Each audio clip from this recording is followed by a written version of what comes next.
गोटे सुखी सुस्थ आउ लंबा जीवन बंचिबा पाई प्रकृतरे कौन दरकार एमिति एक प्रश्न जहाँ आमे समस्ते निजुकु केबे ना केबे पचारि थाउ नुहे कि आज आमे एहारी उत्तर खोजिबा आउ ता भी एक ऐतिहासिक अध्ययन भितरु।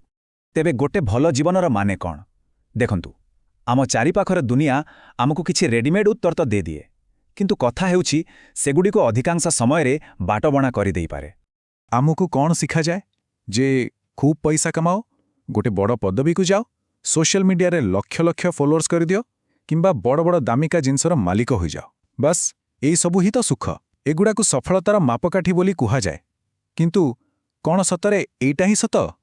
अच्छा एही सबु धारणा को परीक्षिबा पाई हार्वर्ड गोटे जबरदस्त अध्ययन आरंभ कला। एहार ना हेउछि the Harvard study of adult development और एहार पद्धति एते नियारा जे एहा उपरे समस्तंकर अतुट विश्वास। केबे भाबी पारिबे कि एई स्टडी केते वर्ष धरि चालिछि? पूरा 86 वर्ष। हाँ आपण ठीक सुनिले 1938 रु आरंभ होई एहा आजि पर्यंत चालिछि। एहा बोधवे मनिषर जीवन उपरे होइथिबा सबुठु लंबा अध्ययन। आउ एहार यात्रा बहुत मजेदार। देखंतु 1938 रे सेमाने घरकु घर जाई इंटरव्यू नेउथिले तापरे प्रतिवर्ष प्रश्नावली पठागला नियमित मेडिकल चेकअप हैला आउ आजिर दिनर तो कथा आउरी आगुकु गलाणी। एबे डीएनए एनालिसिस आउ एमआरआई ब्रेन स्कान भी एथिरे जोड़ी होईछि माने समय सह ए स्टडी भी एडवांस होईछि। तेबे काहा उपरे एही स्टडी करा जाइथिला एठी कहानीटा आहुरी मजादार। दुईटी पूरा पूरी अलगा ग्रुप गोटे पटे थिले हार्वर्डर 268 जन धनी घरर पिला आउ अन्य पटे थिले बोस्टनर सबुठु गरीब अंचलर 456 जन पिला। परे सेमानकर स्वामी स्त्री और पिलामानंकु भी एथिरे सामिल करागला तेणु एथिरे सबु प्रकार लोक थिले। वर्ष वर्ष धरी डाटा एकाठी कला परे गवेषक माने एमिति एक सिद्धांतरे पहुंचिले जहा केही केबे भाबी नथिले। एमिति कि सेमाने निजे भी आश्चर्य होई जाइथिले। सेमाने गोटे बहुत गुरुत्वपूर्ण प्रश्नर उत्तर खोजुथिले। प्रश्नटी थिला जणे लोक 50 वर्ष बयसरे थिला बेले एमिति केउ जिनसटी को देखि आमे कहि परिबा जे से 80 वर्षरे सुस्थ आउ खुशीरे रहिबो। आउ उत्तरटा समस्तंकु आश्चर्य करदेला। जानिछंती कौन थिला? तांकर कोलेस्ट्रॉल लेवल नुहे तांकर आय किंबा बैंक बैलेंस भी नुहे सबुठारु बड़ कारक थिला सेमाने निज संपर्करे केते संतुष्ट थिले। हाँ सेमानंकर रिलेशनशिपर क्वालिटी। एही स्टडीर डायरेक्टर डॉक्टर रॉबर्ट वाल्डिंगर एहाकु बहुत सुंदर भावरे कहिछंती।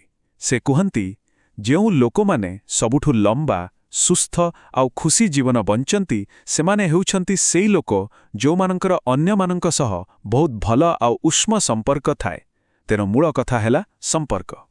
किंतु कथा हेउछि संपर्कर आम शरीर सहित कौन संबंध? एहा आम स्वास्थ्य उपरे एते बड़ प्रभाव केमिति पकाउछि? चालंतु देखिबा एहा पछरे विज्ञान कौन कहुछि। वैज्ञानिक मानंकर एक बहुत बढ़िया थ्योरी अछि। सेमाने कहंती भल संपर्क आम पाई स्ट्रेस रेगुलेटर भली काम करे। एहार माने कौन? एहार माने होउछि जेतेबेले आमे चापरे थाउ भल संपर्क आम शरीर को सही चापर खराब प्रभावरु बंचाई थाए। चालंतु एहाकु टिके सरल भावरे बुझिबा। जेतेबेले कोनोसी चिंतार कारण आसे आम शरीर फाइट और फ्लाइट मोड रे अलर्ट होई जाए। किंतु जदि आम पाखरे केही जणे थाए जहा सह आमे कथा हुई परिबा तेबे आम शरीर खूब शीघ्र शांत होई जाए और पुणी थरे नॉर्मल अवस्था को फेरी आसे। किंतु जदि एमिति संपर्क न थाए ताहले आम शरीर सेही फाइट और फ्लाइट मोड रे ही रही जाए एक प्रकार लगातार टेंशन रे। आउ एही लंबा समयर चाप धीरे धीरे आम शरीर को भितरु दुर्बल कर दिए। एहा जोगु हृदरोग डायबिटीज परी बड़ बड़ रोग होई पारे। ताहेले आमे करिबा कोन? एहार समाधान कोन? एहिठी आसुछि सोशल फिटनेस रो कॉन्सेप्ट।